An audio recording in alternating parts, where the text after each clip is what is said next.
ഒരിക്കലും നടക്കില്ലെന്ന് കരുതിയ പദ്ധതി, മരണപ്പെട്ടു എന്ന് കരുതി റീത്ത് വെച്ചൊരു പദ്ധതി, അത് യാഥാർത്ഥ്യമായിരിക്കുകയാണ്. മുഖ്യമന്ത്രി മുതൽ കേരളത്തിലെ ഓരോ പൗരൻ വരെ ഇതിന്റെ ഗുണഭോക്താവായി മാറുകയാണ്. മാഹി ബൈപ്പാസ് വന്നതിന് ശേഷം 15 മിനിറ്റ് വേണ്ട വടകരയിൽ നിന്ന് തലശ്ശേരി എത്താൻ. 1, 2, 3 മണിക്കൂർ ലാഭമാണ്. ഇതിനെ പല നിലയിലും വിവാദമുണ്ടാക്കി തടയാൻ ശ്രമിച്ചു. ഞാൻ ഒരു സംഘടനയുടെയും പേര് പറയുന്നില്ല. തടയാൻ നോക്കിയില്ലേ? ഏതൊക്കെ നിലയിലുള്ള തടസ്സം ഉണ്ടാക്കാൻ നോക്കി, എന്തൊക്കെ വാദം കൊണ്ടുവന്നു. ആ സമരത്തോടൊപ്പം അന്നത്തെ സംസ്ഥാന സർക്കാർ അടിയറ പറഞ്ഞ നിലപാട് സ്വീകരിച്ചിരുന്നെങ്കിൽ ഈ പദ്ധതി വരുമായിരുന്നു.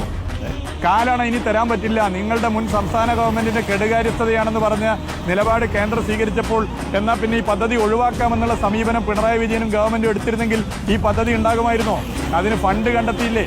അപ്പൊ ഇതൊക്കെ നമ്മൾ മനസ്സിലാക്കേണ്ടത് നിശ്ചയദാർഢ്യത്തിന്റെ പര്യായമായ ഒരു സംസ്ഥാന സർക്കാർ, ഒരു മുഖ്യമന്ത്രി ഈ കേരളത്തിലുള്ളത് കൊണ്ട് തന്നെയാണ് ഞങ്ങളുടെ ഈ ഒരു 4 കൊല്ലത്തെ ഈ ഉത്തരവാദിത്തം ഏൽപ്പിച്ചതിന്റെ ഭാഗമായുള്ള ജീവിതത്തിൽ ഒരു ദിവസം ഒരു ചെറിയ നിമിഷമെങ്കിലും NH-66 പ്രവൃത്തിക്ക് മാറ്റിവെക്കാത്തതില്ല.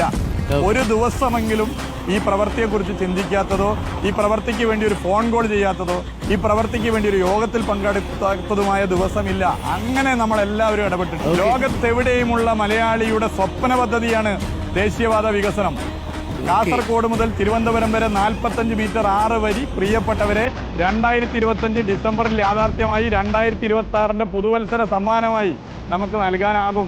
അതിപ്പോ കഴിഞ്ഞിടത്തൊക്കെ സമ്മാനമായി കഴിഞ്ഞു. ഈ ജനങ്ങളൊക്കെ യാത്ര ചെയ്യണം, ഒരു സമ്മാനമാണത്.